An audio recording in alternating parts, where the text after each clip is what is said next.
Halo semuanya, jadi aku dan mereka hari ini lagi ngadain Jogis, yaitu Jogja Istimewa di Universitas Atmajaya Yogyakarta.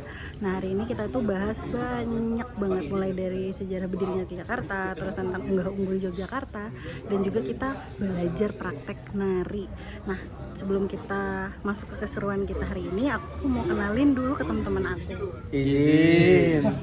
Halo teman-teman, perkenalkan nama saya MX Leonardo dari Fakultas Ekonomi dengan NPM 2004-25923. Aku Igedero Mahendra Putra dari Fakultas Hukum dengan NPM 2405155462.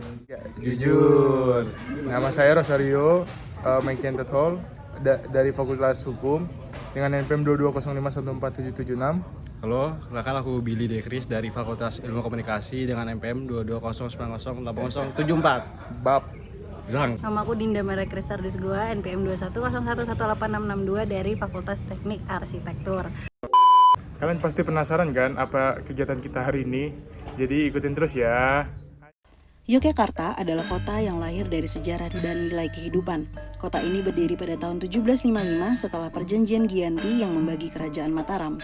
Sri Sultan Hamengkubuwono pertama kemudian mendirikan Kesultanan Yogyakarta dengan keraton sebagai pusat pemerintahan dan budaya. Sejak awal, Yogyakarta dibangun dengan filosofi keseimbangan antara manusia, alam, dan Tuhan.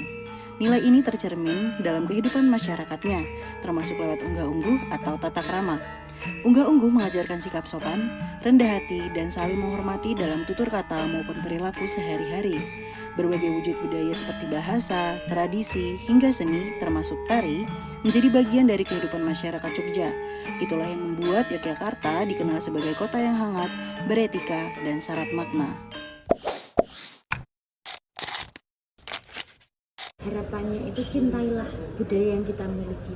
Ketika tidak kalian generasi muda, mau siapa lagi?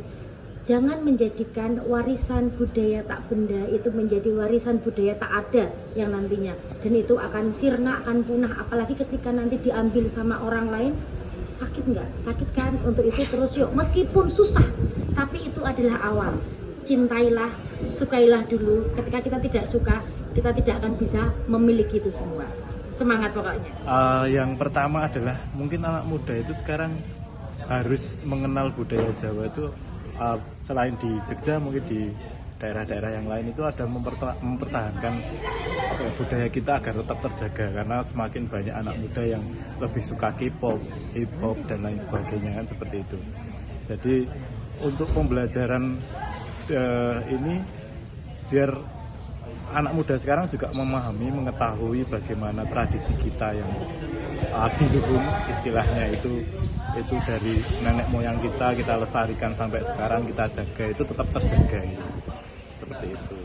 Untuk manfaatnya ya ketika kita belajar ini kita bisa mengolah rasa, juga emosi kita agar kita bisa stabil, kita bisa melakukan berpikir sesuatu itu dengan tenang gitu, tidak gerusa-gerusu, tidak dengan emosi atau marah gitu.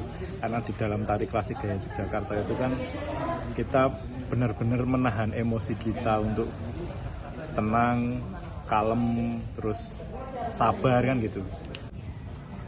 Tujuannya adalah kalian walaupun dari berbagai wilayah ya, kota dan daerah, tapi kalian kan berkuliah di Yogyakarta. Nah, tujuannya adalah supaya kalian memahami budaya dan adat istiadat di Jogja, sehingga ketika kalian nanti lulus pasti akan ada pertanyaan, dulu kuliah di mana? Di Jogja.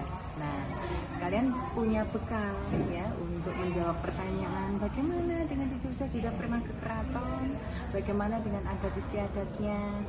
Nah, diharapkan kalian bisa menjelaskan apa yang kalian ketahui tentang Jogja ya, dengan Jogja. Itu harapannya ya. Mungkin terakhir mungkin satu kata buat Jogis ini Bu.